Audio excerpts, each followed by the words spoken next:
Welcome back. There's a new dining destination in Batangas featuring a talented chef who's whipped up delectable dishes for British, Libyan, and Brunei royalty.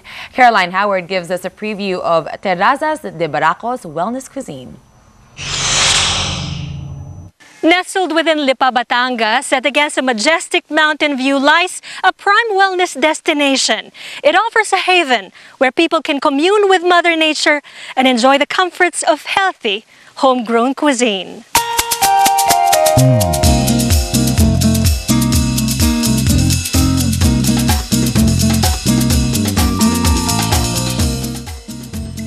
Hello everyone, we're here with Chef Teresa Love and Ricky Ocampo, co-owners of Terrazas de Barako. Hello guys, Hello. Thank you for having us. What is the idea behind Terrazas de Barako? We're located in a terrace area, so it's also Barako because we're also located in Lipa City. And Barako is a very indigenous coffee. It's actually, Lipa City was the richest town in the whole Philippines during the 1800s because of its kaping Barako. And Barako coffee doesn't grow anywhere except in Lipa. We're also above the coffee plantation, which is just right Behind us. Yeah, right behind us. Ricky says while much of the hacienda specifically caters to lot owners, the restaurant, which is open to the public, is designed to be a dining destination in itself. This is, of course, a very eco-friendly venue. Number one is that we're at the foothills of the mountain. We have the best view of Mount Malaray. We're trying to promote Philippine Organic Sanctuary, destination cuisine, and I think that this has been a trend right now because of the fast pace that we are all going into, and I think that you really want to have more quality time. And it has been also a thing now all around the world that you really travel for food, and especially you eat where everything is picked and everything is organic. We would like the Filipino people to also have that as well. And at the same time, Lipa is very cool also and very close to Metro Manila. Teresa Loeb is a resident also of this property. She has bought a property here, and eventually she said that she would, because of course we have a restaurant and we were discussing it, and of course she wants to retire and at the same time do her restaurant thing here. So we might as well said that, why would we keep this from the Filipino people? Her being part of a personal chef of all the royal families, all the way from Middle East to Europe and Asia, I would think that it's nice that people will get to taste her food. I've been working in the restaurant for around 30 plus years now. So before I was here, I was in Brunei working for 11 years, and I had restaurants. And most of my foods are Western, fine dining. I'm more into health and in the well-being of our own doing. And then when I got my plot here, and then I saw this restaurant, then I knew that was where my destiny was going to be here. So obviously, this is the perfect setting. Yeah. Let's talk about the theory and the principle behind organic cuisine. How much of what you put into the dish are actually homegrown? 99% all my ingredients. Most of the food here is under health, and then the way in which we cook is also very important. We steam, we pan fry with olive oil, and then we braise slowly in the oven to maximize the flavor of our meats. So our meats here, we do not feed them with any corn or anything, they're all grass-fed, and that produces a much higher content and less cholesterol and more vitamin E and C in our diet. You've lined up a whole course. Take us through that. We've got a fresh organic tomato soup, which has got a basil pesto topping, and then I'm serving it in a little bread bun. So this eliminates you having butter with the soup. Okay. And then for the salad, we have got our spinach and some of our lettuces from the garden. Then we've got our cucumber, and then we have got a little bit of red peppers and some onions, and a little bit of brown bread toasted on the top. And then I've made a homemade dressing. That was a recipe I've had for many years in my file. that I keep under lock and key.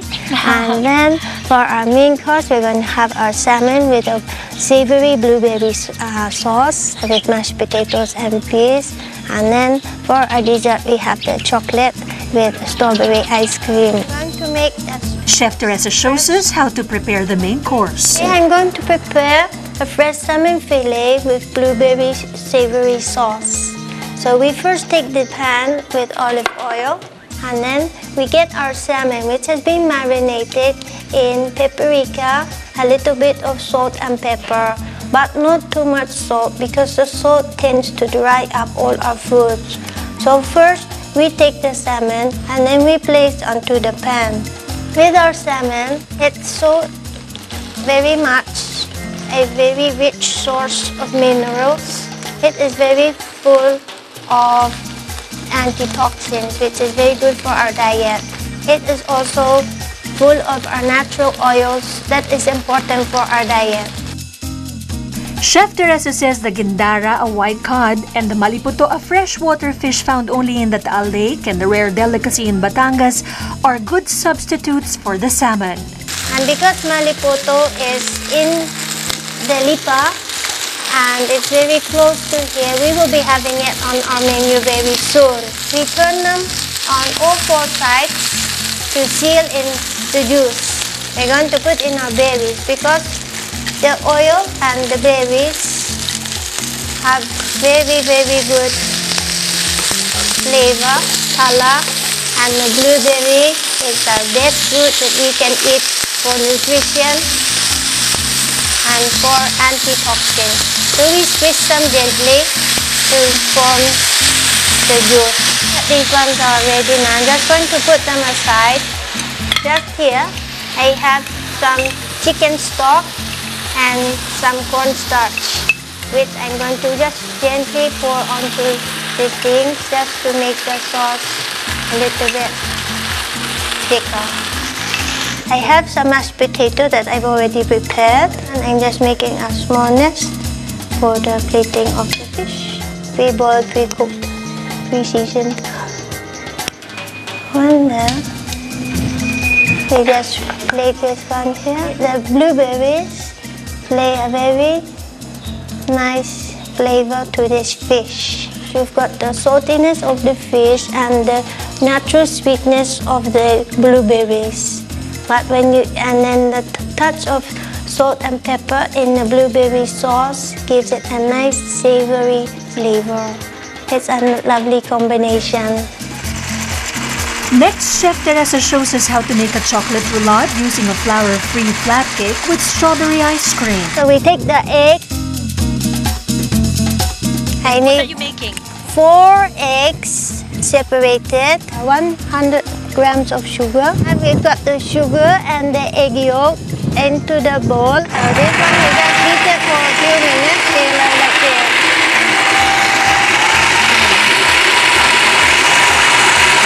Here it's thickening really nicely. It's turning pale, so it's good. We take our chocolate and then we pour into the mixture, like so.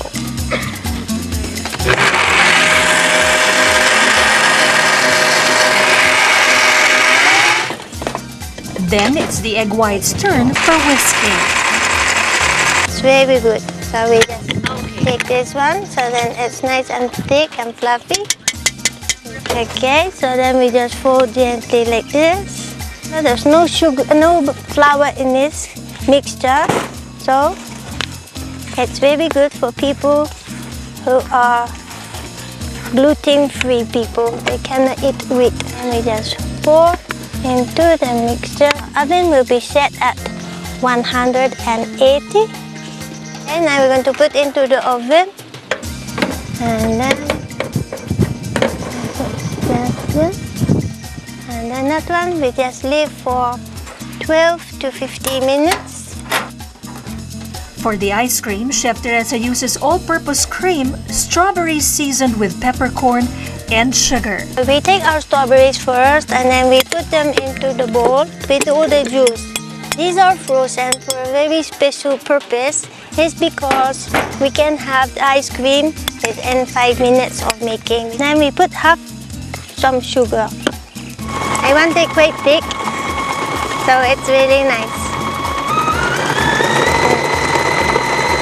I put 3/4 of a layer of filling onto the roulade and then just gently roll it up. This one here has got no flour, so it will break, but it's perfectly alright because it's very, very soft. After I finish rolling, it must go into the freezer for half an hour to let it rest, and then you can take it out, dust it with icing sugar and serve it to your guests or to your family and have it with a nice cup of coffee. The flourless cake is slightly sweet but delightful, more so with the ice cream filling that has just the right fruity flavor of strawberries. How does this whole concept of organic cooking fit into what the place Hacienda San Benito offers to the public, or at least to the community that lives here? Actually, Hacienda San Benito is the first Philippine organic sanctuary, and our real main goal is to really teach Filipino people to avoid eating anything that has pesticides. We're actually distributing all of our organic vegetables around the leading groceries in Metro Manila, which is called San Benito Wellness. And because of that, I think that we want to go beyond it by really letting them taste it. What you're offering here obviously is an alternative. It's an alternative, but then we don't take out what the Filipinos like. Which is? We still have a pork, which is a cochinillo, and we have it, she does it with the granny sauce. Terrazas de Barako promotes wellness cuisine, grounded on Hacienda San Benito's quad farming practices, which features one of Lipa City's largest apiaries. What can your guests look forward to in the future? For those who are just visiting, they get to see, of course, the view of the mountain, the scenery of the vegetables, the organic pool, the Capilla de Sagrado Corazon, which is the chapel. We don't want the place to steal the thing for the food. And I think that you travel really more for the food and the restaurant and of course the ambiance of eating there. It's not going to be a fixed menu, so it's going to be changing every week. And also like seasonal, because we plant something like our strawberries are now almost come to the end of the season, so then we make for the next door neighbors to start flourishing. I see like now I'm walking around, the mango tree is bursting with its fruit. So that we can make like some really nice crepes. Is it worth going out of Metro Manila for? Yes. Promise. Yes. Okay.